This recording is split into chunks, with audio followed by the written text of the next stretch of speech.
Good morning. I'm Reverend Roy Atwood. Thank you so much for joining us at worship at First UMC Dallas today. We've got a great service for you. I'm going to start off with a few announcements for us first. We've got Parents' Night Out coming up this weekend. Remember, we're doing Parents' Night Out the first Friday of every month this year. So that's this Friday. It's going to be from 6 to 9:30 p.m. Go ahead and drop your kids off. Go have a night out on the town, or if that's not your style, we also have a seminar that we're going to have during the Parents' Night Out called Little Bodies, Big Feelings. If that describes your children, you're going to want to stick around for that. That's going to start at 6:30, running until 8. It's led by Susan McKelvey, who's at the Haven Wellness Center. She was one of the teachers for our premarital class that I took here at the church. She's great. You're going to really enjoy this seminar. So get your kids registered, get yourself registered for the seminar. You're going to want to stick around for that. The next day, Saturday, February 8th, we have a men's retreat led by the manliest people we could find on staff at this church, Joe Stabile and Mitchell Boone. That's going to be Saturday morning, 9 to 2. So go ahead and register for that as well. Remember, you can always find registration for everything and more details on the events page on our website. And finally, next Sunday, we're having First Belong during the Sunday school hour from 9:30 to 10:30. And First Belong is a new thing we're doing where people who are not yet plugged into Sunday school classes can find out more about the different Sunday school offerings. So if you are looking for more community, you've been coming for a while, you're not sure how to get plugged in, that's a really good way to figure out where you might best fit here at FirstChurch. Speaking of First Belong and community and Sunday school, I've got Reverend Monica Frazier here. Yes, you do. How are you doing? I'm great. It's great to be with you this morning. Thank you. You're doing discipleship stuff, right. Adult programming stuff. Yes. How's that going so far? It's been really great. We had some wonderful home groups for Advent. We're going to do the same for Lent. Ooh, that's the first I'm hearing of that. Yeah. Wow. See, this More is why you watch the pre-show, because you find out about things. Little here. teasers about things to come. Yeah. Absolutely. We are here to resource our Sunday school groups and offer book studies. My wife and I are doing our queer theology series. Yes. That started last Monday and will continue. We're just rolling along. It's great. That's so much stuff. Yeah. This last week, we finished our sermon series, Weightless. Yes. On anger, worry, and envy. Look at you remembering. I don't even have it in the notes. Look at Got that. it all up here. Impressive. Of the three, which one do you feel like you struggle with the most? I think if you asked me this a month ago, I probably would have said worry. Mm-hmm. But I'm feeling a little, I was really struck by envy this past week. Last week's sermon on envy. Mm-hmm. I thought, maybe I need to hold on. That a little bit.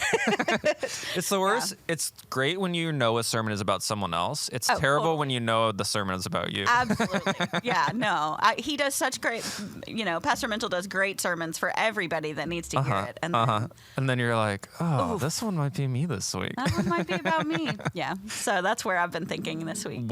Who or what do you find yourself being envious of? For me, I am at a place in life where home is so great. We love our life. We love our dogs. Career-wise, I'm feeling really solid. I think everybody's got family tensions or friend tensions. I feel like there are relationship things that are difficult, especially with family right now and dealing with people who see things very differently politically. And so I'm a little envious of those who sort of all think and get along the same way, and that's not been my life lately. Yeah. Why don't we just unpack all that and do therapy right here, right now? Oh, great. And free. Tell me every family member you have a beef with, and we're going to work it out. But I found myself, I think what Mitchell's point of the social media kind of cultivating this sort of envy we have of people because you curate your perfect life. For me, it looks like all these other families, just huge extended families that have this amazing rapport, Yeah, no one posts my mom and I got in a fight on Instagram. Right. And if they do, you're like, why are you sharing this with me? This is awkward. Right. This is. But I also want the tea. So, yeah. I'm interestingly, my family, my immediate family, my parents and my siblings, got to a point where we all have like the same political beliefs. Yeah. And mostly, religious beliefs, social beliefs. And so like we don't debate things, which is weird because it wasn't that way growing up. Yeah. And it's not like it was ever contentious, but now something will come, you bring up politics at family and you're like instinctively worried, and something will come up and you're like, wait, we're all on the same side here. This is weird. Yeah. So we are lucky in that regard. Yeah. I am envious of people who have enough money right now, because I'm at a point in my life where I think many people in their 20s and 30s get to a point where it's like your ambitions for what you want to afford do not match what you can afford at that time. Right. Especially like we were living in New York City, which I don't know if you've heard. It's not an affordable place to live. You don't say. Yeah. So then we moved back here, and we didn't have any cars. We had to buy one car, but we only have one because we can't afford two. Yeah. And so I'm ready to get to the point where it's like, oh yeah, I can afford that. Don't worry about it. That's what I'm envious of right now. Right. You don't even think about it. You just live the way you want to live. Yes. And it's like, oh, I have a little money left over. Because I actually was in the past at that point in my life, earlier in my 20s. Not to get too in the weeds, but our salaries were a little more competitive with inflation. Sure. 10 years ago than they were now. Right. Yeah. So I've done it like in the wrong order. Where it's like, oh yeah, I used to not have to think about things, and now I do, and I don't like that anymore. Right. Yeah. Right. Yeah. Okay, so we've been getting to know our guests to start the new year. Anna and I listed our ins and outs for the year. Loved that. Thank you. She sprung that on me with like 5 minutes to think about, so I had to come up with as much as I could. Hers were very much more earnest than mine were. Yes. And Aaron talked about some New Year's resolutions, but you told us in your sermon what a couple weeks ago. Yeah. About first week of January. Yes. About that you do New Year's bingo cards. Right. So this is the first year we've done this. Okay. Of course, my wife Lolly saw it on the TikTok and decided we needed to do this. And so we created a little 2025 bingo card for each one of us. And there is mine. Oh, it's pretty. I see. On my head,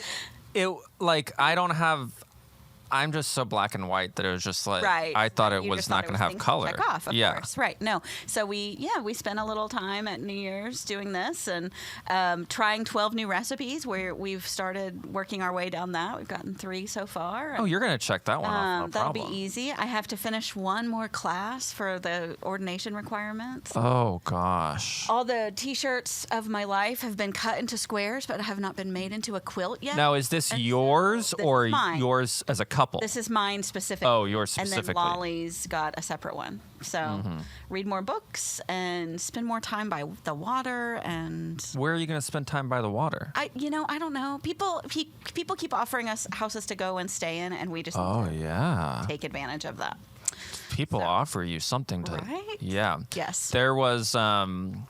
I don't know if you're familiar, if the viewers are familiar with Fire Island in New York City. It's it's like a barrier island off of Long Island. So you actually have a portion you can drive to, but most of it, there are no cars. So you have to take a ferry to get across. Yeah. And there's a section that's specifically for queer people, not for queer people, but is primarily inhabited by queer people. Yes. Infamously. Yes. And so a lot of, we would try to get out there at least once or twice a year. Yeah. And I had mentioned in some committee meeting, it was like, what do you want to do by the end of the summer? A little icebreaker. And I was like, I want to get back to Fire Island. And someone after the committee meeting was like, I own a house on Fire Island. Like, pause. Let's talk. She was like, we're not planning on going this weekend if you want to just go. Yeah. And it wasn't the queer part. It was more like the family part. But like you go and there's a little deli there, and you walk, and they have chairs on the beach that you just like grab a community chair and Right? sit on the beach. I love that. Just like, why haven't I taken free things from congregants more often? So that's what I'm. People are so generous. Yeah, that's what I'm encouraging absolutely. you to do. Yeah, Okay, let's hold yeah. on. Let's get back up to Oh, the. okay, sorry. So keeping Sabbath was important for me too, because I've not been very good at not, just working straight through. And Don't do so that. We're trying to do better at that. And then now I said walk 500 miles over the course of the year, but I think I've gotten it up to like 800. So Whoa. I mean, that's how many? I guess if you think about 2 miles a math. day, 2 miles a day is not, that, 2 miles a day is over 600. right. So Okay. yeah, it's Okay. easy. Yeah. It's easy. You just don't think about it. I do that coming to and from work without a You car. do actually, yeah. Random acts of kindness. If you want to Yeah. give me things, okay. Okay. cookies particularly, I will always accept that. Okay, good. Good to know. You're helping me out with my bingo card. Thank you. Yeah. I appreciate that. Yeah. Save money. Yeah. I Yeah, know, right? car. And see, those aren't fun things. Exploring Dallas for me too was a Yeah. big one because we've lived here 10 years. I went to college here, and you never really explore your college town No. at all. And so, for me, it's just been, now that I'm downtown too, there's so many more opportunities to just walk around and explore more of the city that I don't get to see very much. So that was a big priority this Have year. you been to the Nasher Sculpture Center? Yeah, Okay, love and the that. Crow Asian I Art have Museum not done that Crow across yet. the street. I've not done the That's Crow nice. yet. Yeah. What are things you haven't done in Dallas that or they're like you don't even know? I don't even know. So if you have Oh, a suggestion, okay. please Yeah. drop me a suggestion for things I need to experience in Dallas. White Rock Lake. Have you ever obviously. walked around White Rock? Yes. Dexter said That's that in common. our ears. I heard it from across the room. Have you walked along the levees? No. Yeah. Okay. The levees No, I haven't over walked by the across the river. levees. Because you can actually go down and walk closer to the river. Okay, so my wife who grew up here Uh-huh. has hatred in her heart for the Trinity. Why? And thinks it's where all of the sewage treatment has happened, and so she just thinks they've tried to beautify a poop river. And so we I'm not- struggle with whether Trinity is a place to walk or not. But But if you say you it's- go and walk down there, you might find that it's prettier than you think. Okay, I'll give it a shot. Do you all have a dog that We have needs 2 walking? dogs. Yeah, we have 2 dogs. Do you ever put them in the car and be like, we're gonna go on a destination walk? We used to. They're 11, and they get. Oh, crazy see, they're in the not. car. Yeah. So that's not really there. We try. So there was a crazy house lit up for Christmas in our neighborhood, and we thought we'll just walk up there with the dogs. Uh-huh. They couldn't even get halfway there. It was 5 blocks, and they couldn't hang. So we had One to of turn them, around. maybe the dogs need to walk 500 miles. They might. Yeah. They might. I had to carry one of them, 25 pounds. God. Home. Yeah. Okay, so this week we're starting a new sermon series called Frequently Asked Questions. Yes, I'm very excited about that. The problem is, as of this filming, we don't know what the questions are. We don't. So I'm just going to ask you, what questions do you get asked frequently in your job or in Yes. your life? Yes, absolutely. And people love to ask pastors either stump questions, like I'm going to try to throw something at you that you may not be able to answer, or honest wrestling. I'm trying to make sense of this. We kind of get questions across the gamut, which I really appreciate. I love that. And there are times where I have to say, I don't know. That's something I wrestle with too. I get, especially in my work in congregational care, with folks just kind of walking through some of their hardest seasons of life, I do get asked, where's God in this, which is kind of heavier. Yeah, that's just an easy question. Yeah, right. Absolutely. Why is this happening? We get that sometimes.